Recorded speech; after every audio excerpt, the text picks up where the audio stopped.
પશુપાલકોની કૂચ, દૂધના ભાવ મુદ્દે વિવાદ વકરતા આજે પશુપાલકો વિધાનસભા તરફ કૂચ કરશે, જે પહેલા પોલીસ છાવણી તૈનાત. હવામાન અપડેટ. ગુજરાતમાં ગરમીનો પારો 41 ડિગ્રીએ પહોંચ્યો. હવામાન વિભાગ દ્વારા અનેક વિસ્તારોમાં ઓરેન્જ એલર્ટ જારી. ટ્રાફિક ઝુંબેશ. હેલ્મેટ અને પાર્કિંગ નિયમોના ભંગ બદલ અમદાવાદમાં 15 દિવસમાં 2.89 કરોડનો દંડ વસૂલવામાં આવ્યો. સોના ચાંદીના ભાવ. આંતરરાષ્ટ્રીય યુદ્ધની સ્થિતિ વચ્ચે સોનાના ભાવમાં ઘટાડો. 24 કેરેટ સોનું 1.62 લાખ પ્રતિ 10 ગ્રામ. ઈરાન ઇઝરાયેલ યુદ્ધ. ઈરાનના નવા સુપ્રીમ લીડર મોજતબા ખામેનીનું અમેરિકા અને ઇઝરાયેલને કડક ચેતવણી આપતું પ્રથમ નિવેદન.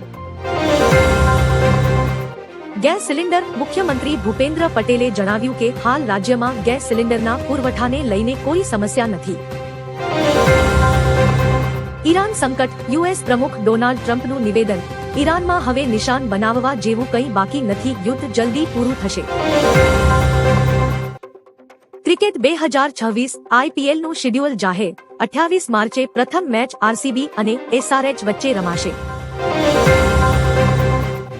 જૂનાગઢ વિવાદ. મૃગી કુંડમાં સ્નાન મામલે કીર્તિ પટેલ અને સાધુ સંતો વચ્ચે શાબ્દિક ટપાટપી અને વિવાદ વકર્યો. ડિટેઇન વાહનો. ટ્રાફિક નિયમો તોડવા બદલ રાજ્યભરમાં 400 થી વધુ વાહનો ડિટેઇન કરી કડક કાર્યવાહી હાથ ધરાઈ. શેરબજાર. રશિયાના આર્થિક નિર્ણયો અને મિડલ ઇસ્ટની કટોકટીના કારણે ભારતીય શેરબજારમાં ભારે વોલેટાલિટી જોવા મળી. ચાંદીના ભાવ. ચાંદીના ભાવમાં પણ ઘટાડો નોંધાયો. પ્રતિ કિલો કિંમત 2.80 લાખ પર પહોંચી. મધુર ડેરી વિવાદ. ભાવ વધારાના આંદોલનને પગલે મધુર ડેરીમાં દૂધ સ્વીકારવા પર કાંચલાઓ પ્રતિબંધ મુકાયો. Anticyclonic circulation. ગુજરાતમાં પૂર્વના સૂકા પવનો ફૂંકાવાને કારણે આગામી દિવસોમાં હીટવેવની શક્યતા વધી. વૈશ્વિક તેલ. હોર્મુઝ સ્ટ્રેટ બંધ થવાની ચીમકીથી આંતરરાષ્ટ્રીય બજારમાં ક્રૂડ ઓઇલના ભાવમાં ઉછાળો આવવાની ભીતિ. ગાંધીનગરમાં હાઈ લેવલ બેઠક. મુખ્યમંત્રી ભૂપેન્દ્ર પટેલે રાજ્યમાં ગેસની અછત નિવારવા અને વિતરણ વ્યવસ્થા સુધારવા માટે ઉચ્ચ સ્તરીય બેઠક યોજી મહત્વના આદેશો આપ્યા. સુરત આગ દુર્ઘટના. સચિન હોજીવાલા વિસ્તારમાં આવેલી એથર કંપનીના વેરહાઉસમાં ભીષણ આગ બાદ સુરત સેફટી વિભાગે કંપનીને ક્લોઝર નોટિસ ફટકારી પ્રિમાઇસીસ બંધ કરાવ્યું. રાજકોટ અકસ્માત. રાજકોટમાં પૂરપાટ ઝડપે આવતી કારે બાઇક સવારને અડફેટે લેતા અકસ્માત સર્જાયો. સમગ્ર ઘટના સીસીટીવીમાં કેદ થઈ. Consumer index. નાગરિક પુરવઠા મંત્રી રમણભાઈ સોલંકીએ જાહેરાત કરી કે ગુજરાત ટૂંક સમયમાં વિશ્વનો પ્રથમ કન્ઝ્યુમર રિસ્પોન્સિબિલિટી ઇન્ડેક્સ તૈયાર કરશે. પાણી પુરવઠા યોજના. રાજ્ય સરકારે સુરત જિલ્લાના 34 ગામોને પીવાનું શુદ્ધ પાણી પૂરું પાડવા માટે 24 કરોડ રૂપિયાની નવી યોજના મંજૂર કરી. દિવ્યાંગ સહાય. ગાંધીનગર ખાતે મુખ્યમંત્રીએ દિવ્યાંગોને આધુનિક મોટરાઇઝ્ડ ટ્રાયસિકલ અને જોયસ્ટિક વ્હીલચેરનું વિતરણ કરી પ્રોત્સાહન પૂરું પાડ્યું.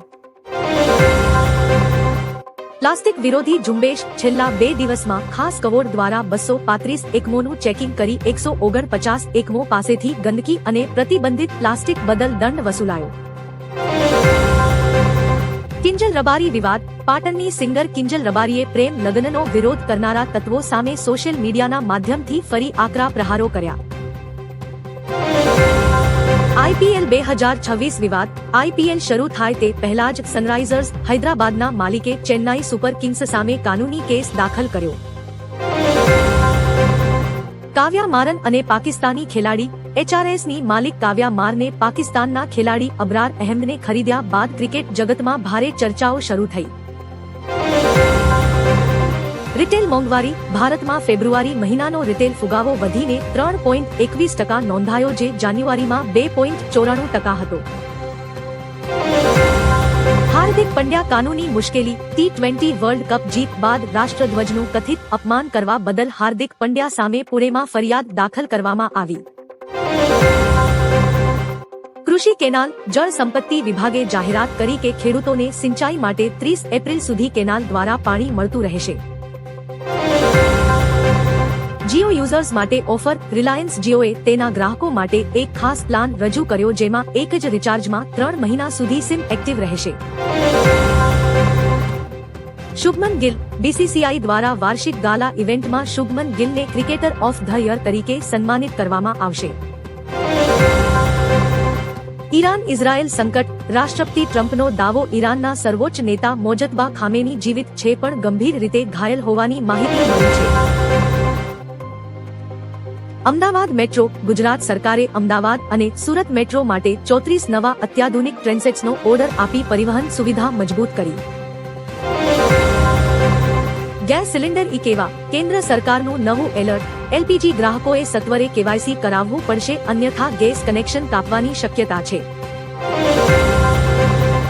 અંબાલાલ પટેલની આગાહી. 18 થી 25 માર્ચ દરમિયાન ઉત્તર અને મધ્ય ગુજરાતના કેટલાક વિસ્તારોમાં કમોસમી વરસાદની શક્યતા વ્યક્ત કરવામાં આવી. શાળાના સમયમાં ફેરફાર. રાજ્યમાં વધતા તાપમાનને ધ્યાનમાં રાખીને વાલી મંડળો દ્વારા શાળાઓનો સમય સવારનો કરવાની ઉગ્ર માંગ ઉઠી છે. કૃષિ સહાય. મુખ્યમંત્રી ભૂપેન્દ્ર પટેલે રવિ સિઝનના ખેડૂતો માટે મહત્વનો નિર્ણય લીધો. 30 એપ્રિલ સુધી કેનાલ દ્વારા સિંચાઈનું પાણી અપાશે. સુરત ઠગાઈ કેસ. સાયબર ક્રાઇમે પ્રોસેસિંગ ફીના નામે લોકો સાથે છેતરપિંડી કરનારા શખ્સની ધરપકડ કરી હજારો લોકોનો ડેટા રિકવર કર્યો. આંતરરાષ્ટ્રીય મેડિસિટી. કલોલ પાસે 13,000 કરોડના ખર્ચે વિશ્વ કક્ષાની ઇન્ટરનેશનલ મેડિસિટી સ્થાપવાની જાહેરાત કરવામાં આવી છે. FIFA world cup 2026. પશ્ચિમ એશિયામાં યુદ્ધની સ્થિતિને જોતા ઈરાને આગામી ફીફા વર્લ્ડ કપમાંથી પોતાનું નામ પરત ખેંચ્યું છે. સૂર્યકુમાર યાદવ. ભારતીય કેપ્ટને ખુલાસો કર્યો કે Sanju Samson T20 world cup દરમિયાન કેવી રીતે ટીમ હિતને સર્વોપરી રાખે છે. મરેલું તેલ ગેસ. આંતરરાષ્ટ્રીય ઉર્જા એજન્સીએ હોર્મુઝ સ્ટ્રેટમાં તણાવને કારણે વૈશ્વિક તેલ બજારમાં સૌથી મોટી પુરવઠા કટોકટીની ચેતવણી આપી.